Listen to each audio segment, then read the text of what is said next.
The cracks within the Azimio coalition continue to widen, with a section of affiliate parties accusing Orange Democratic Movement of greed and wanting all positions for themselves.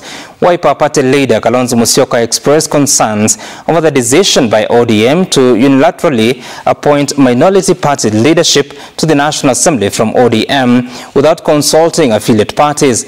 Other Azimio principals led by Peter Munya of PNU, Eugene Omalo of DAPK and Jeremiah Kioni of Jubilee have demanded the exit of ODM from the Azimio coalition, claiming it was no longer tenable for the party to continue being in the coalition while at the same time in government. The battle for leadership within Azimio coalition is intensifying. Political parties within Azimio are calling for ODM's exit from the coalition, arguing that ODM cannot straddle both opposition and government roles after 4 of its members were nominated as cabinet secretaries. There are two sides, the government and the opposition. Those who win the election form the government. Those who lose the election form the opposition. The inclusion of members from an Azimio affiliated party in government is untenable.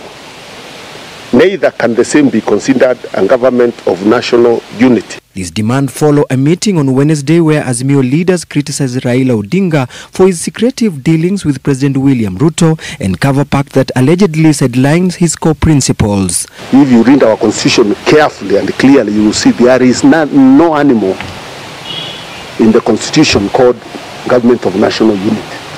That is a creation of self-serving politicians who want to reap from the suffering of the Kenyan people. During the 3-hour Wednesday meeting at Kalonzo Musyoka's command center in Karen, Azimio leaders saying they questioned Raila Odinga about his undisclosed engagement with the president and the nominations of his allies to the government positions.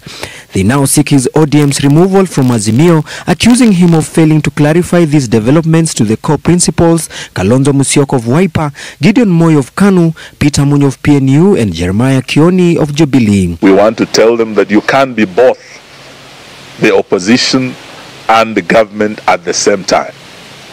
That is like being like a bat that is neither bird or animal. He is on his way to the AU, and as he leaves, we will definitely make changes in the leadership of the coalition, and we're in the process of formalizing that. The turmoil coincides with the Wiper Party's push to replace Ugunja MP Opiyo Wandayi, who is set to leave his minority leader post following his nomination as Energy Cabinet Secretary. ODM has proposed Suna East Member of Parliament Junet Mohammed as Wandayi's successor. Leadership of the House is a matter for the parliamentary group of Azimio, right? Parliamentary group of Azimio, not parliamentary group of ODM, to agree on those names. Remember, we have somebody like Robert Mbui, who is a deputy minority leader, all right? And he was working with Wandayi that time. Wandayi is being proposed for a cabinet post. Wiper is asserting its claim to the minority leader position, while some Azimio parties already consider Kalonzo Musyoka as the de facto leader of the coalition. Azimio will have a retreat, and we are going to discuss all these things and give some very clear direction on the vibrancy of the opposition. Speaking at Nairobi Chapel during the memorial service for Shazi Okoth, Kalonzo Musyoka announced that Azimio coalition parties will soon hold a retreat to resolve these political disputes.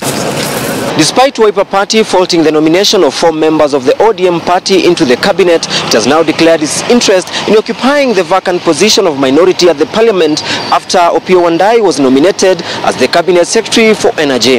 William Sigia, Citizen TV, Nairobi.